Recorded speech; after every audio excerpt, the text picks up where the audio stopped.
warahmatullahi wabarakatuh. Berjumpa lagi ya kawan-kawan dengan saya Ibu Rida. Semoga tidak bosan ya masuk pada pertemuan kita yang ke-9 hari ini ya.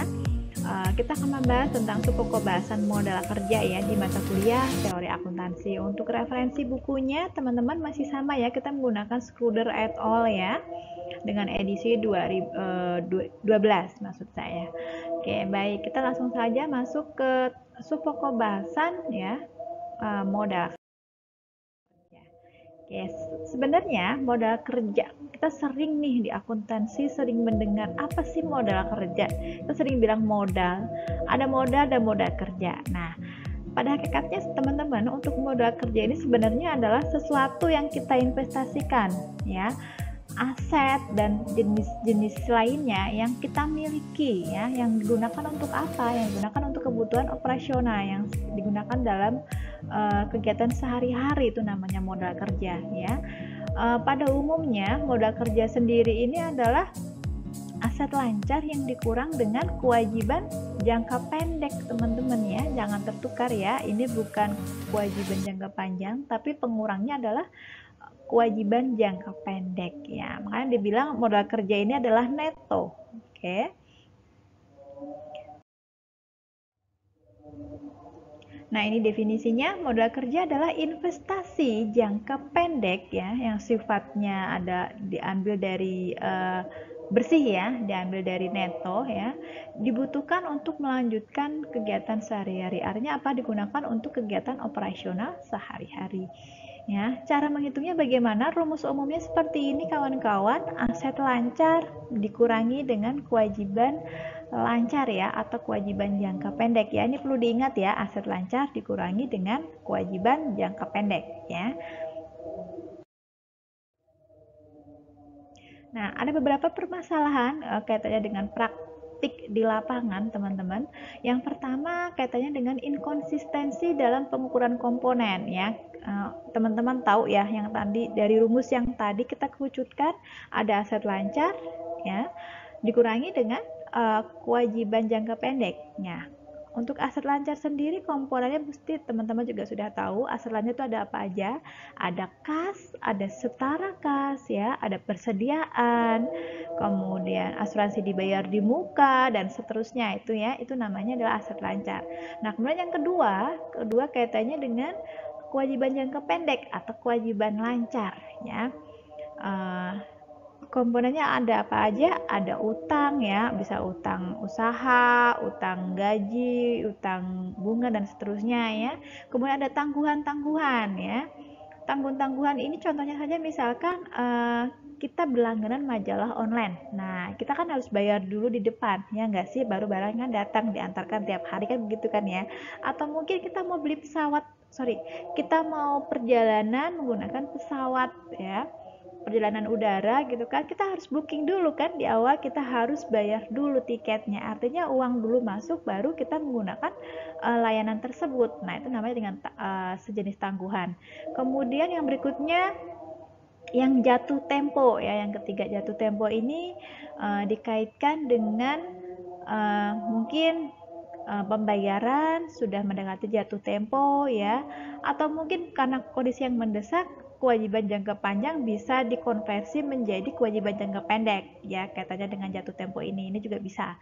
Jenisnya sih banyak ya teman-teman, jadi artinya komponen di aset lancar dengan komponen di kewajiban jangka pendek ini ada beberapa beda perlakuan dalam pengukurannya. Nah, ini yang terjadi di lapangan seperti itu. Tapi meskipun demikian, ini juga tidak menjadi problem untuk seterusnya, tidak ya, tapi masih ada solusi gitu ya. Kemudian yang kedua kaitannya dengan perbedaan pendapat ya, tentang apa yang harus dimasukkan sebagai elemen-elemen. Nah, ini juga ada beberapa paradigma yang berbeda ya. Elemen-elemennya, mana yang masuk aset lancar, mana yang masuk kewajiban jangka pendek. Ini ada yang sedikit berbeda persepsi ya. Kemudian yang berikutnya adanya kurang presisi dalam mendefinisikan elemen. Nah, khususnya terkait dengan kebutuhan likuiditas dan saat ini. Nah, jadi kalau kita berbicara tentang likuiditas ya teman-teman, apa sih sebenarnya likuiditas? Likuiditas adalah kemampuan perusahaan atau korporasi dalam membayar kewajiban jangka pendeknya, itu namanya likuiditas. Nah, dalam setiap perusahaan ketentuan likuiditasnya berbeda-beda, bisa jadi sama, bisa jadi berbeda di tiap perusahaan gitu kan. Nah, ini yang menjadikan beda pandangan gitu loh ya di tiap perlakuannya ya. Ini juga sedikit menjadi masalah gitu ya. Apalagi kalau diterapkan peraturan yang kemarin agak berbeda dengan peraturan yang sekarang. Karena kan juga menyesuaikan kondisi ya. Oke. Nah, apa sih sebenarnya tujuan kita mempelajari modal kerja ya teman-teman? Yang pertama adalah sebenarnya supaya teman-teman dapat mengetahui dasar daripada konsep modal kerja itu sendiri ya. Kemudian yang kedua, untuk dapat meninjau konsep dan komponen yang tadi saya sudah sampaikan di depan ya, seperti yang dipaham saat ini. Yang ketiga, menggambarkan bagaimana kecukupan modal kerja perusahaan dapat dievaluasi. Karena kan kita kalau kita lihat modal kerja kan orientasinya cukup apa enggak kan gitu, ya. Kemudian yang berikutnya mendiskusikan kemungkinan modifikasi manakala kita memerlukan penyesuaian atau adjustment ya. Kita memodif modal kerja dengan akun lainnya, ya.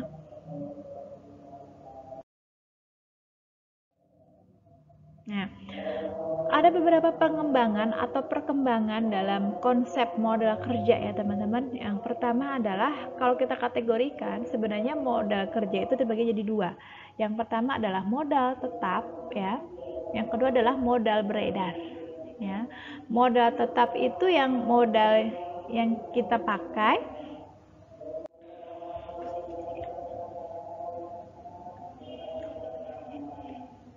langsung tertanam ya.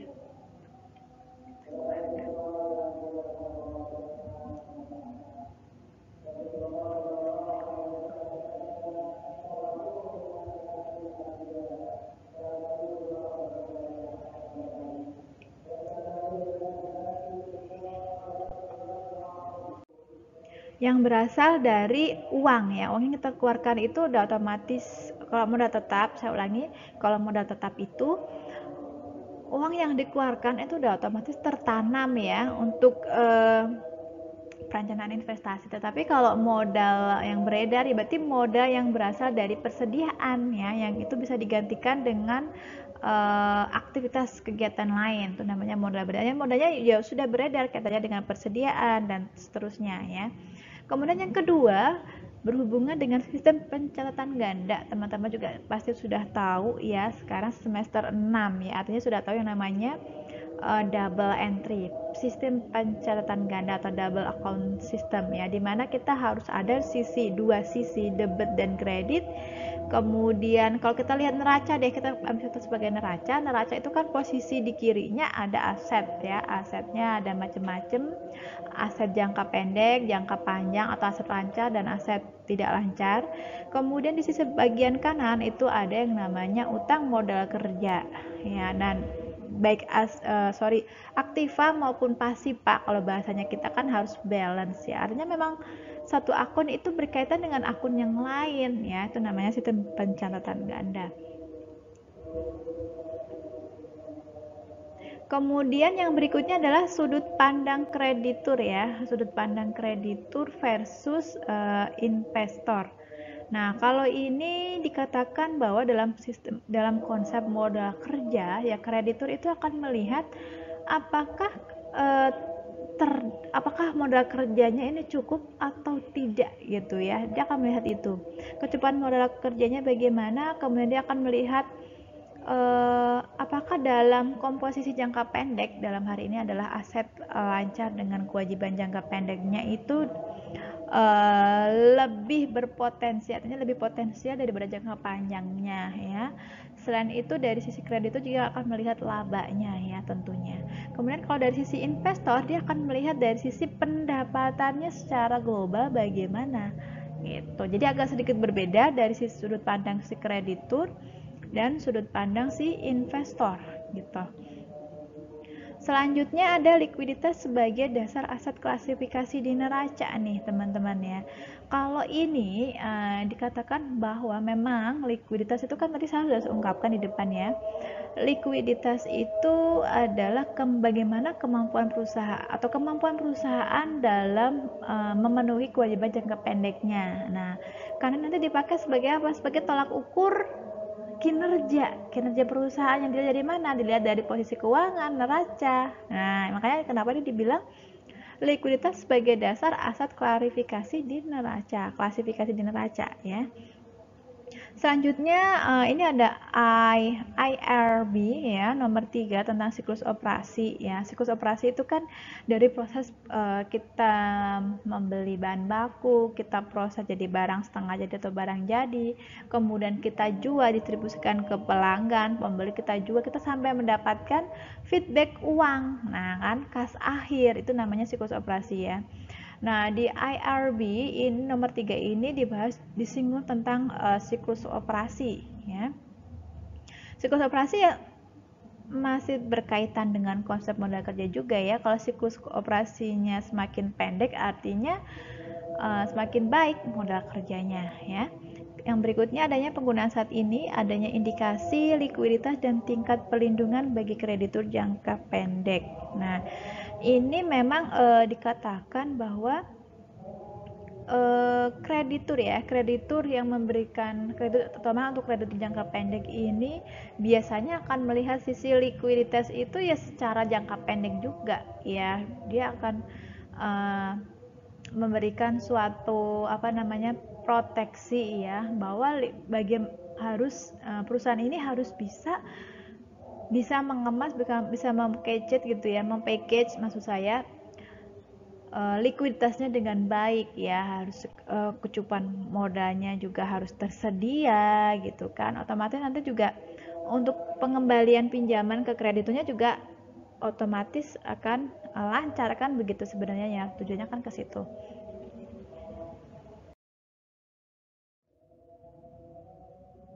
Nah, komponen dari modal kerja menurut IRB nomor 43 ini disinggung tentang definisi modal kerja ya, tadi kita sudah bahas di depan ya untuk modal kerjanya.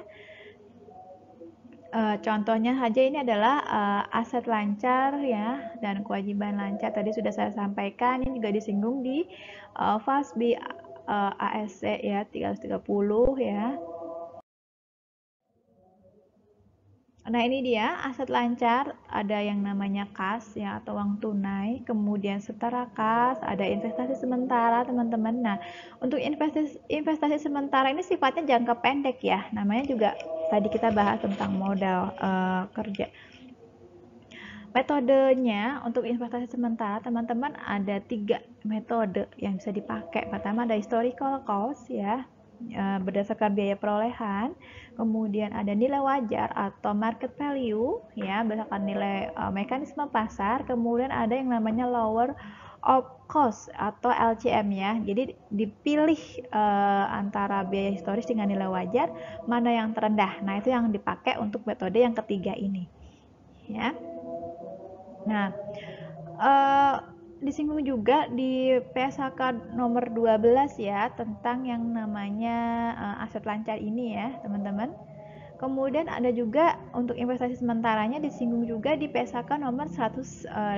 Teman-teman juga bisa searching di Google jika ingin tahu lebih lengkap ya di ASC nomor 320 ya, yang dimana ya investasi sementara ini ada 3 kategori nih teman-teman. Yang pertama ada jual beli ya, atau trading security ya, kemudian ada yang tersedia untuk dijual atau available for sale, dan yang 3 adalah dimiliki hingga jatuh tempo saat berharganya, artinya bisa held to maturity ya. Oke, ini untuk yang ketiga. Jadi ada tiga kategori untuk perlakuan investasinya. Apakah investasinya itu tujuannya untuk dijual saja atau dimiliki saja hingga jatuh tempo, atau memang khusus untuk transaksi jual beli ya. Jadi kita juga harus melihat gunanya, tujuannya untuk apa dulu. Kita juga harus menyesuaikan, dan rujukannya sudah ada di PSHK nomor 115. Dan ini adalah transfer ya, transfer antar kategori. Nah, ini transfer antar kategori yang ketiga ini maksudnya ya. Jika misalkan sebagian dikonversi, sebagian diimport begitu, bagaimana nanti perlakuannya di PSAK nomor 115 sudah ada. Dan nilai wajar ini diberlakukan untuk investasi sementara ya teman-teman, ini berlaku sejak 2017 ya. Bulannya adalah bulan Desember.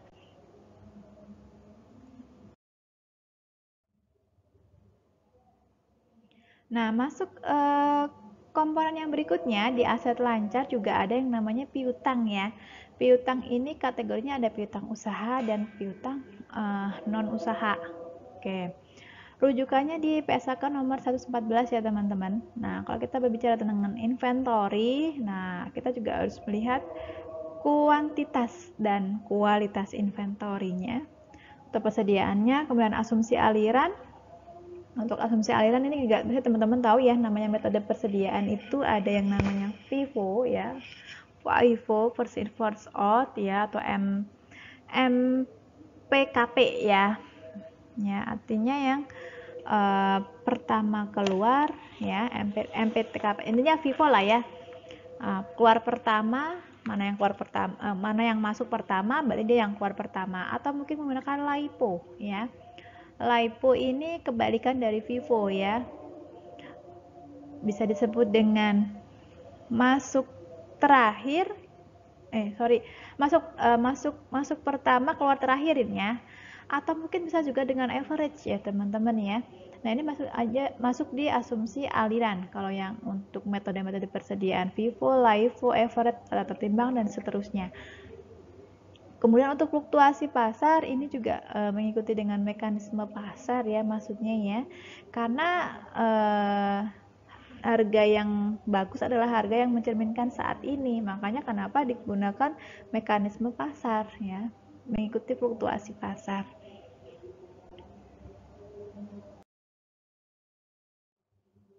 Kemudian untuk kewajiban lancar ya, komponennya ada hutang ya, ini tadi sudah saya singgung, ada hutang, ada penangguhan, ada utang jangka panjang yang jatuh tempo saat ini. Nah, kita berbicara tentang manajemen modal kerja nih teman-teman ya. Apa sih sebenarnya manajemen modal kerja? Ya, sebuah strategi yang berfokus untuk mempertahankan tingkat efisiensi komponen modal kerjanya. Apakah modal kerja yang kita miliki saat ini tuh sudah efisien gitu. Jadi kita perlu yang namanya memanajemen modal kerja. Nah, untuk sasarannya kita harus memastikan bahwa arus kas cukup untuk memenuhi kewajiban utang jangka pendek dan biaya operasional. Sebenarnya kan intinya adalah ini ya. Supaya apa? Supaya kita bisa memenuhi kebutuhan operasional ya. Kemudian kita bisa membayar kewajiban-kewajiban jangka pendek ya. Itu adalah intinya sebenarnya. Nah, untuk kebutuhan modal kerja dipengaruhi oleh faktor eksternal dan internal ya, teman-teman. Kalau yang internal itu contohnya misalkan kayak struktur organisasi, pengelolaan manajemen modal kerja, ya, kemudian pinjaman, itu untuk yang internal. Kalau yang eksternal, tadi internal juga bisa untuk size atau ukuran perusahaan juga bisa ya. Kemudian kalau untuk yang eksternal, ada suku bunga, teknologi, pesaing, layanan perbankan, dan seterusnya. Banyak ya. Jadi kita bisa melihat kebutuhan modal kerja itu dari sisi internal maupun dari sisi eksternal. Oke. Dan aspek utamanya harus kita juga melihat tadi ya, menilai likuiditas. Apakah efisien atau tidak, modal kerjanya cukup atau tidak.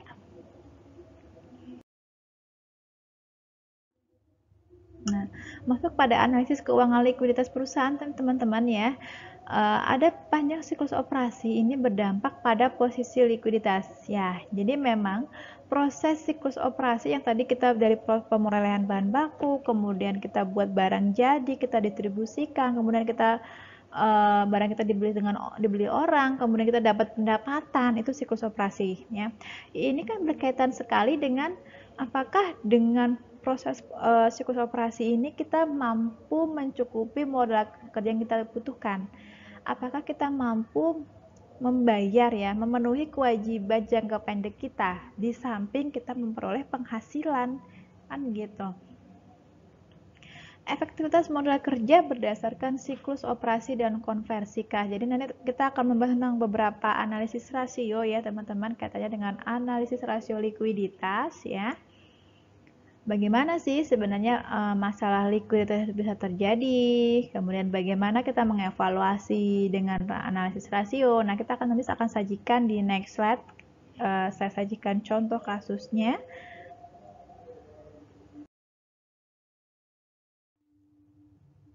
Nah, yang perlu teman-teman ketahui dulu di awal ya sebagai rumus patennya gitu ya. Jadi kita harus tahu dulu bahwa basic dari modal kerja sendiri adalah sebenarnya aset lancar dikurangi dengan kewajiban lancar ya. Ini dulu. Nah, bagaimana sih kaitannya dengan masalah dan penggunaannya? Nah, kita praktekkan saja langsung ya untuk penggunaannya. Ini adalah contoh saja, kita akan mencoba menganalisa dari kasus yang ada kaitannya dengan analisis rasio likuiditas ya. Oke. Contoh saja ini ada dua perusahaan ya teman-teman, Hershey ya, yang satu adalah Hershey, yang berikutnya adalah Tottirol ya. Torol ya. Oke, kita Hershey dulu, kita lihat nih kondisi untuk aktiva di tahun ini kita sajikan dalam dua periode, maksud saya 2013 dan 2014. 2013-nya di bawah ya. Aktivanya, posisi aktiva di sini, kemudian posisi kewajiban di sini ya. Tadi kita tahu ya rumusnya dari modal kerja itu sendiri adalah aset lancar dikurangi dengan kewajiban lancar. Nah, terus kita hitung ya. Nah, ini dia. Tinggal kita kurangkan saja, misalkan kita ambil di 2013 ini ya, angka ini kita kurangkan dengan angka ini, otomatis kita ketemu modal kerjanya sekian. Ini ada 1000 ya teman-teman, 1000 atau sejuta ya, sejuta sekian. Nah, kemudian di tahun 2014 juga lakukan dengan hal yang sama, aktiva dikurangi dengan kewajiban, ketemu modal kerja, ketemu sekian ya, 311 sekian US dollar. Nah, kemudian kita tahu ya, artinya di tahun 2013 dan tahun 2014 ini mengalami penurunan ya teman-teman, modal kerjanya menurun. Ini untuk perusahaan Hershey atau Hershey Corporation. Kemudian contoh yang kedua, Tottirol ya, aktifanya segini, kewajibannya segini, kita kurangkan saja sama dua periode, hasilnya ketemu di sini. Dan sampai di sini jelas ya, karena mudah.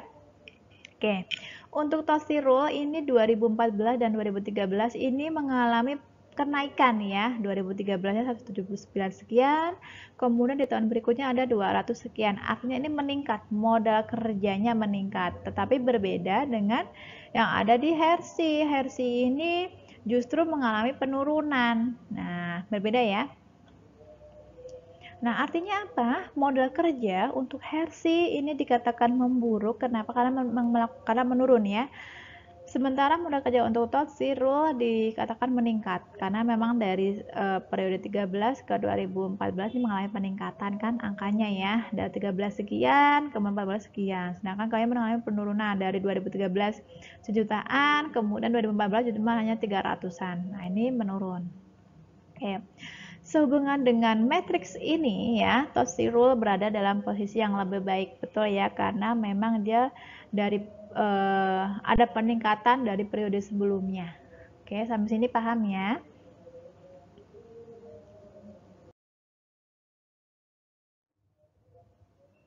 Nah, kita masuk rasio ya. Ini adalah rasio lancar ya, teman-teman ya.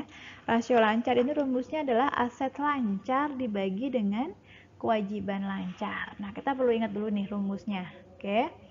Kalau sudah, kita masuk di contoh perhitungan.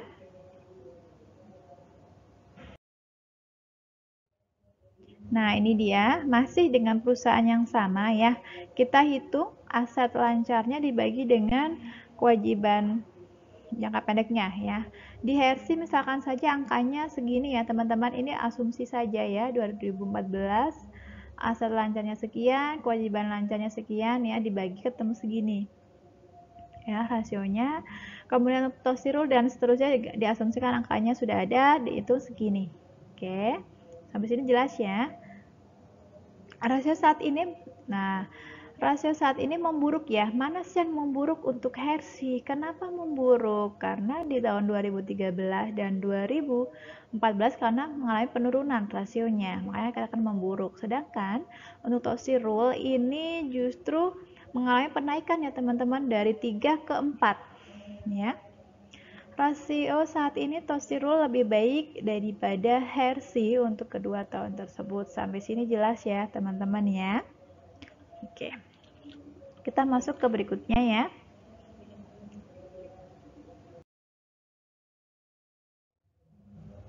Nah, ini adalah rasio cepat atau rasio uji asam cepat. Biasanya dikatakan quick ratio atau rasio cepat. Nah, kalau yang tadi adalah rasio lancar. Nah, kalau yang sekarang adalah quick ratio atau dikatakan rasio cepat. Nah, rumusnya teman-teman, ini ada kas atau uang tunai ditambah dengan security atau surat berharga yang beredar ya, ditambah dengan piutang, kemudian dibagi dengan kewajiban lancar. Oke, sampai sini jelas ya untuk formulanya.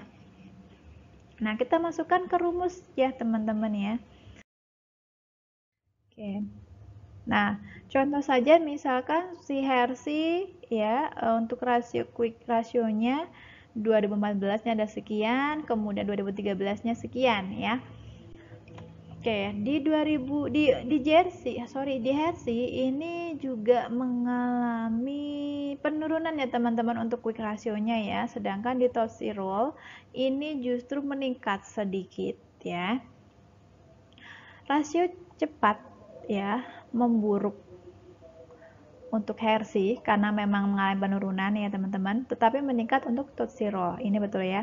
Oke. Rasio cepat Taussirol lebih secara signifikan lebih baik, dikatakan lebih baik daripada Hershey untuk kedua tahun tersebut. Oke, artinya kita juga bisa melihat dari sisi rasio cepat ya teman-teman, bahwa si Taussirol itu lebih baik dibandingkan dengan si Hershey. Oke, kita sambung berikutnya. Nah, sekarang kita melihat rasio dari sisi arus kas ya. Jadi dilihat arus kas dari sisi operasi ya, ke kewajiban lancarnya. Nah, rumusnya seperti ini. Kas bersih yang diperoleh dari aktivitas operasi dibagi dengan rata-rata kewajiban lancar. Oke, ingat ya ini rumusnya untuk arus kas dari operasi ya, teman-teman. Oke, kita masuk ke perhitungan ya. Nah, misalkan saja untuk Hershey ketemu angkanya begini, 2014 0,5 ya, kemudian 2013 adalah 0,83. Nah, kalau kita lihat dari sisi arus kas operasi ya, dari sisi operasi maksud saya, di Hershey ini juga mengalami penurunan ya. Kemudian di Taussirol ini mengalami, kita lihat ini mengalami 2014-nya 1,4, 2013-nya ini 1,8. Ini juga mengalami penurunan ya, teman-teman. Artinya dari dua-duanya ini juga akan juga tidak atau kurang baik ya. Metrik ini memburuk untuk kedua perusahaan, betul.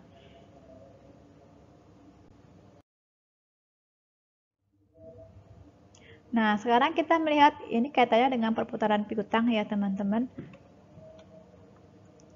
Rasio perputaran piutang rumusnya simpel, penjualan kredit bersih dibagi dengan piutang usaha rata-rata. Oke, kita simak, kita langsung praktekkan ke rumus ya, teman-teman. Oke. Nah, kalau jadi ada dua versi sih dari sisi rumus ini ya, penjualan kredit bersih dibagi dengan piutang usaha rata-rata dibagi atau dalam versi hari. Kalau versi hari tinggal 365 hari, ini dibagi dengan rasio perputaran piutang. Oke, kita masuk ke rumusnya ya, langsung saja ke perhitungan maksud saya. Oke, contoh saja misalkan ini rasio perputaran piutang untuk 2014 punya Hershey ini 13,43 ya teman-teman. 2013-nya ini adalah 14,75. Kalau kita lihat adanya penurunan ya. Kemudian kita lihat untuk yang Taussirol 2014-nya 12,36, 2013-nya 12,49. Ini mengalami penurunan juga ya. Jadi dua-duanya ini mengalami dari sisi rasio perputaran piutang mengalami penurunan ya. Maka dikatakan metrik ini memburuk untuk kedua perusahaan. Oke, sampai sini jelas ya, masih mudah dipahami. Oke, semangat.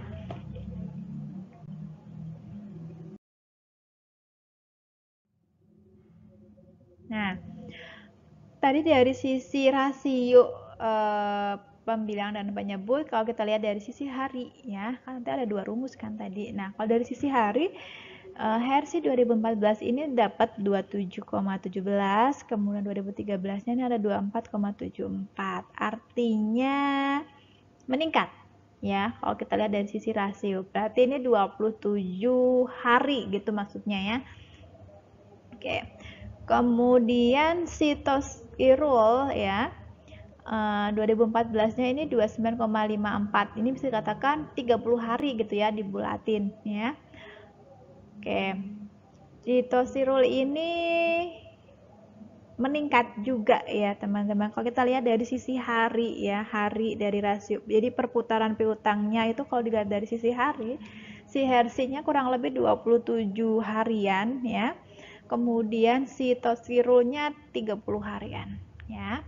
Oke.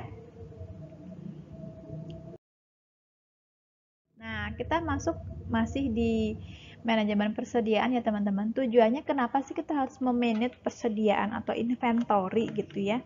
Pertama adalah untuk tujuannya sebenarnya adalah untuk menentukan dan mempertahankan tingkat persediaannya yang cukup untuk memenuhi permintaan tapi tidak lebih dari yang diperlukan. Artinya kita harus menjamin persediaannya kita itu cukup ya, persediaan yang kita kelola itu cukup tapi tidak boleh berlebih gitu maksudnya.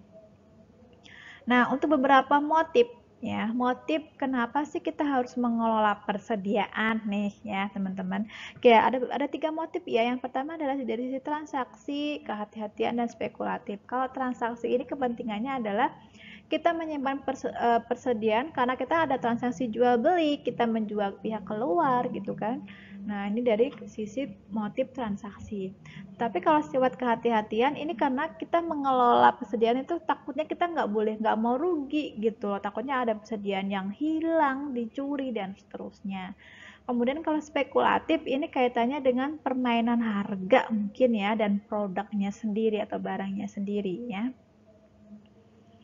Nah, ada beberapa pendekatan yang bisa dipakai untuk mengelola persediaan ya teman-teman. Ada AOQ ya, AOQ ya atau Economic Order Quantity. Ini adalah jumlah pesanan ekonomi dan titik pemesanan ulang. Artinya pesan barang tapi yang diperlukan saja ya dibuat seekonomis mungkin gitu kan, dan titik pemesanan pun juga harus di setting pemesanan ulangnya. Jadi ada pengelolaan AOQ-nya ya teman-teman ya. Kemudian kalau just in time, tepat waktu pada saat kita butuh, ya persediaannya tuh harus ada gitu loh, just in time. Kemudian yang terakhir ada bahan atau perencanaan sumber daya manufaktur. Ini terkait dengan pengelolaan bahan baku ya. Butuhnya berapa, jangan sampai kurang kan gitu.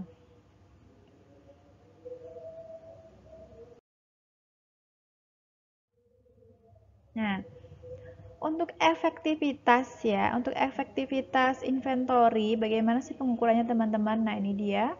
Untuk perputaran, tadi ada perputaran piutang. Nah, kalau sekarang adalah perputaran persediaan. Untuk rumusnya sendiri teman-teman, beban pokok penjualan dibagi dengan rata-rata persediaan. Kalau dari sisi hari, 365 hari ini dibagi dengan rasio perputaran persediaan. Oke, sampai sini jelas ya.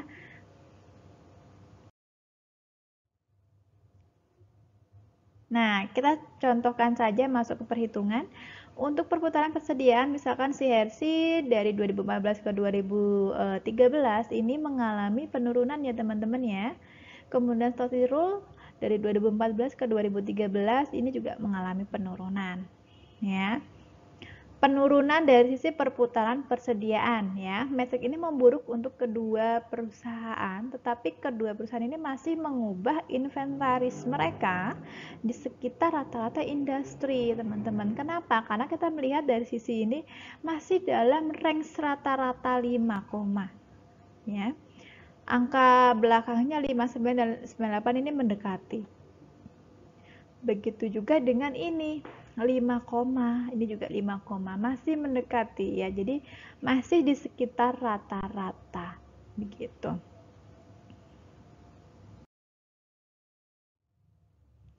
Nah, kalau dari sisi hari kan tadi kita ada 2 rumus ya. Ini contoh harinya, misalkan di Hersi ini 65 hari ya teman-teman ya 2014-nya. Kemudian untuk Tostirolnya ini 71 hari ya dibulatin ya. Ini kenapa bisa seperti ini ya? Kalau kita lihat dulu nih, kita lihat dulu dari si Hersi 2014 dan 2013 sih ini mengalami peningkatan. Justru harinya malah bertambah nih, harusnya kan berkurang secara idealnya kan.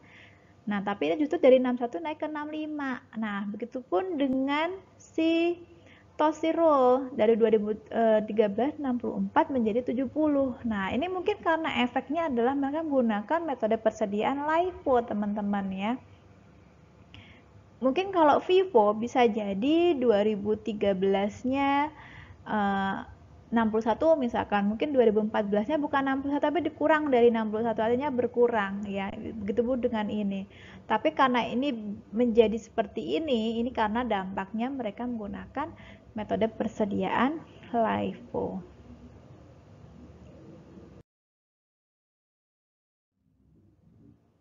Nah, untuk akun hutang teman-teman, nah ini ada rasio utang ya. Tadi ada rasio perputaran piutang, rasio perputaran persediaan. Nah, sekarang kita membahas rasio utang atau perputaran utang usaha. Oke. Untuk rumusnya sendiri, teman-teman, ini dia pembelian persediaan dibagi dengan rata-rata utang usaha ya. Kemudian kalau dari sisi hari, tinggal kita bagi saja 365 hari dibagi dengan rasio perputaran hutang. Udah ya?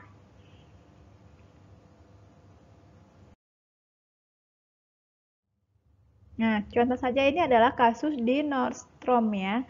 2014 dan 2013. Di 2014-nya dia mengalami penurunan perputaran hutangnya ya. Artinya kalau ada perputaran hutang ya menjadi lebih menurun dari tahun sebelumnya, ini juga harus dipertimbangkan ya teman-teman ya. Pembeliannya harus diperkirakan ya, jangan terlalu overestimate ataupun terlalu underestimate juga jangan. Jadi pada saat kita membeli juga kita harus perkirakan sesuai dengan kebutuhan. Supaya karena ini apa? Karena ini berdampak pada perputaran hutangnya. Ya. Oke. Metrik ini memburuk untuk Nordstrom ya, karena kita lihat dari 2013-nya kan tadi 6,96, tapi menurun menjadi 6,64.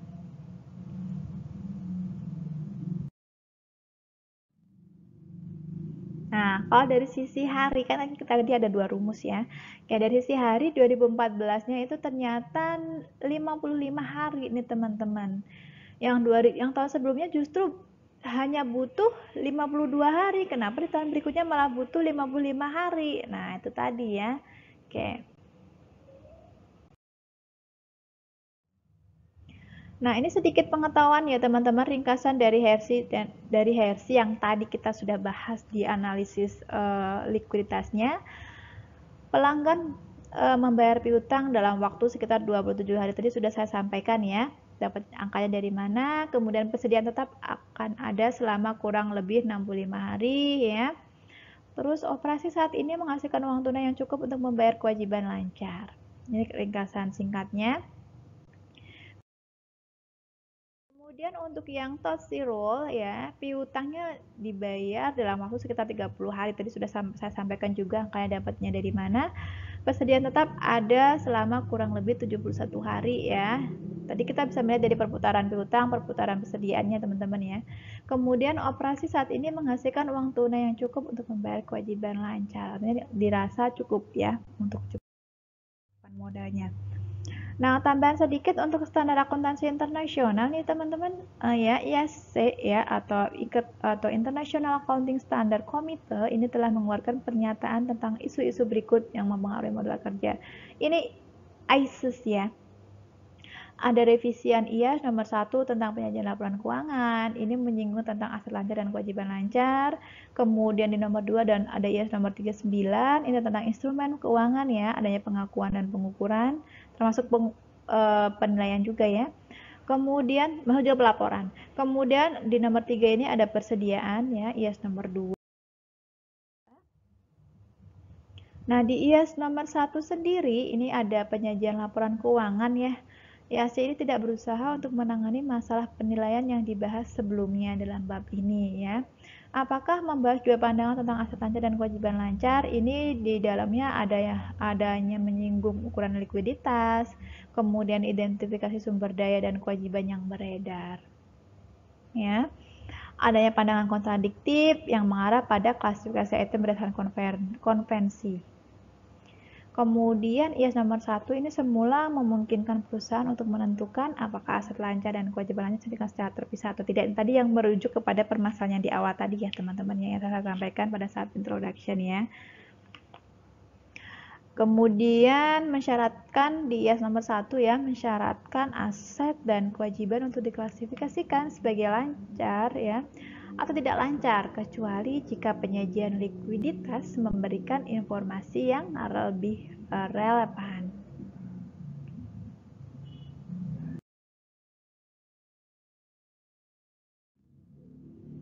Nah, untuk IAS nomor 2 ini menyinggung sedikit tentang persediaan bahwa tujuan pelaporan persediaan sendiri adalah untuk menentukan jumlah biaya yang tepat untuk diakui sebagai aset.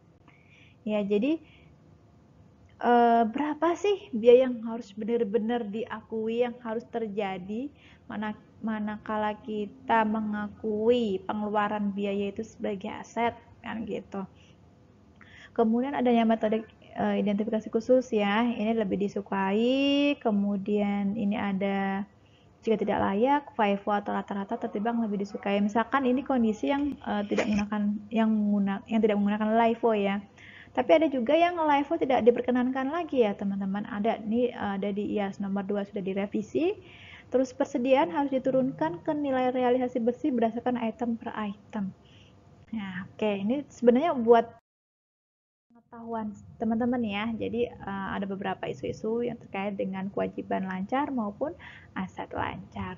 Oke, cukup ya untuk paparan materi modal kerja hari ini. Semoga bermanfaat ya. Jangan lupa untuk selalu belajar dan membaca ya teman-teman ya.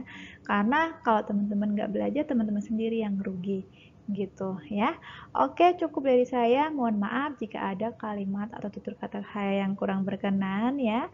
Langsung saja saya tutup ya. Jangan lupa dipelajari ya teman-teman. Dan yang terakhir, jangan lupa like dan subscribe channel saya ya. Wabillahi taufiq wal hidayah. Wassalamualaikum warahmatullahi wabarakatuh. Dadah.